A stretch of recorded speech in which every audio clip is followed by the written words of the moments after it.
consumer could actually choose what they wanted to see, not what the advertising agency forced them to. But still, agencies like this felt invincible. So they ignored these changes and held fast to the things they knew, like this thing. And these things. And this. But most of all, they clung to this, the television commercial. Even when clients paid for new, non-traditional ideas. So they simply repurposed their print ads into clever rich media bands and clearly suggested that everyone have a Twitter feed. In agency after agency, the story was the same. Until at last, not a single advertising agency was left. So much was lost. Right, well, it's not so glum as that, right? We're not here to talk about the death of the advertising agency. Actually, we're here to talk about the rebirth of the ad agency. We're here to talk about what we can do to keep, as Franz said, to keep the agency business relevant and valuable to clients. This is well, I believe agencies need a new set of revenue streams, not just to focus on maximizing the ones we already have. We've tried already for years to squeeze the margins that we can out of our current revenue streams, and now it's time for us to look for new revenue streams or new ways of making money. And it comes back to redefining our business in terms of what business we're in, what business we think we're in. We say that we are in the business of solving marketing problems for our clients and that we are media neutral, yet we still as an industry usually fall back on the production and distribution of advertising as the main way we solve clients' marketing problems. And that is not only increasingly less effective with the consumer in control, but it's not a very creative way to solve a marketing problem. There are a lot of other interesting, compelling ways to solve a client's marketing problem. You were talking also about the upstream and downstream competition of agencies today. Could you briefly mention them, and as well as the role of media as a new competition? Sure.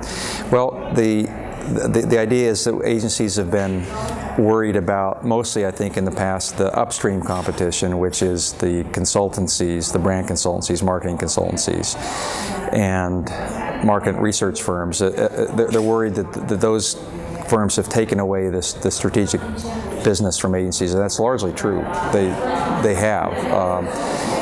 But there is a growing I shouldn't say threat, but concern downstream, and that is the production houses and the media companies are more and more behaving like agencies themselves and offering to do the same thing agencies would do. So what's happening is increasingly, especially among the larger advertisers, they're going sometimes direct to media companies, direct production companies, and bypassing the agency altogether, or at least viewing the agency in some cases as kind of an unnecessary middleman.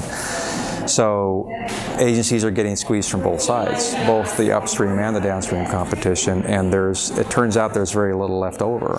Well, I think the primary point is that agencies, we are selling the wrong thing, and arguably have been selling the wrong thing for a long time, which is what's got us partly into the mess we're in now in terms of compensation and our declining profit margins. Because what we sell and what we have been selling, I believe, is efficiency. We sell exposure. We sell eyeballs. We sell numbers of people exposed to messages, and that's the business. That's the efficiency business. How we can take a client's budget and how efficient we can be with it. That's the wrong business to be in. No client ever buys our efficiency. They buy effectiveness. They buy our effectiveness.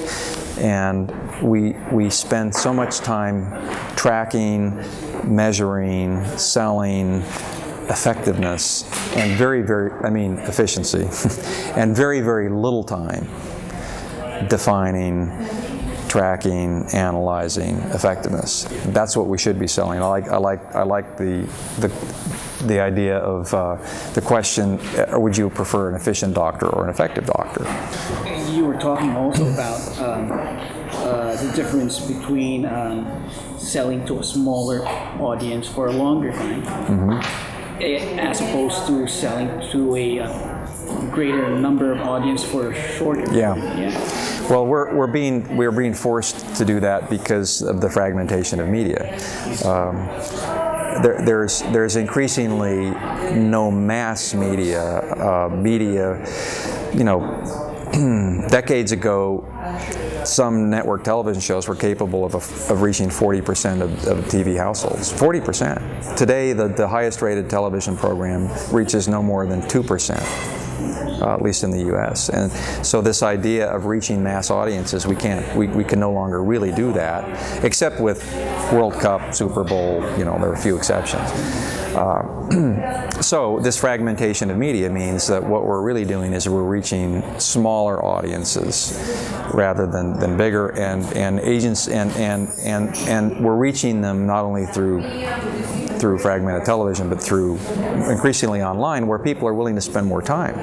I mean, the research shows that if you're interested in a new car, you'll invest an average of 120 minutes online researching the car, 2 hours. So agencies are good at 30 seconds. We're not so good at 120 minutes. But well, if you look at the three broad classes of media, there's paid, there's earned, and then there's owned.